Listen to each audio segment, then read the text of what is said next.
સનત કુમારો નારદજીને કહે છે કે શ્રીમદ ભાગવતની અંદર બધા જ વેદ પુરાણોનો સાર છે અને શ્રીમદ ભાગવતની કથાથી જ્ઞાન વૈરાગ્ય આ સત્કર્મથી જરૂર જાગૃત થશે. કથા કહે કોણ?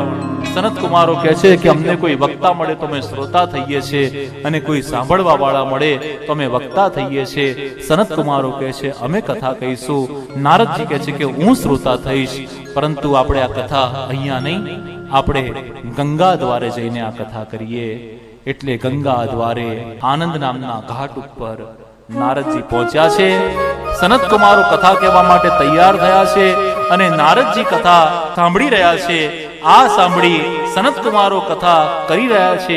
આ સાંભળી ભૃગુ ઋષિ આવ્યા, વશિષ્ઠ ઋષિ આવ્યા, ચવન ઋષિ આવ્યા, ગૌતમ ઋષિ આવ્યા, મેઘા ઋષિ આવ્યા, દેવલ ઋષિ આવ્યા, દેવરાત આવ્યા, પરશુરામ આવ્યા, વિશ્વામિત્ર આવ્યા, સાકલ આવ્યા, માર્કંડેય આવ્યા, પીપલાદ આવ્યા, યોગેશ્વર આવ્યા, વ્યાસ આવ્યા. અને એટલું જ નહીં, જે નતા આવતા ને એમને ભૃગુ ઋષિ સમજાવીને લઈ આવ્યા કે કથા થતી હોય ત્યાં આગળ કઈ આમંત્રણની જરૂર ના હોય, ભલે ને આપણને કીધું ના હોય, પણ આપણે કથામાં જવું જોઈએ. ચાલો ને આટલે નજીક જાય છે તો આપણે જઈએ. આમ બધાને સમજાવી અને ભૃગુ ઋષિ કથા મંડપમાં લઈ આવ્યા.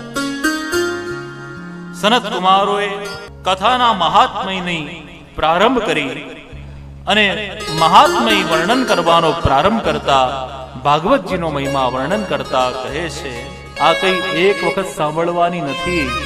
જ્યારે જ્યારે અવસર મળે ત્યારે ત્યારે સદાનું શ્રવણ કરો, સદાનું સ્મરણ કરો. જે ઘરમાં ભાગવતજીની પોથી હોય છે ને એ ઘર સ્વયં તીર્થ બની જાય છે.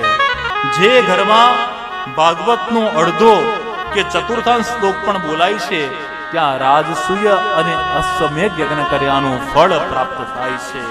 તુલસીના છોડનું સિંચન કરવું, ગાયની સેવા કરવી અને ભાગવતનું શ્રવણ કરવું, આ ત્રણ એક સરખા છે. આ ત્રણેવ કરવા અથવા ત્રણેવમાંથી એક કરો પણ એનું ફળ એક સરખું છે. રાજસૂય અને અશ્વમેઘ યજ્ઞ કર્યાનું જે ફળ છે એ કેવળ ભાગવતજીનો એક શ્લોક રોજ બોલો તો પણ પ્રાપ્ત થાય.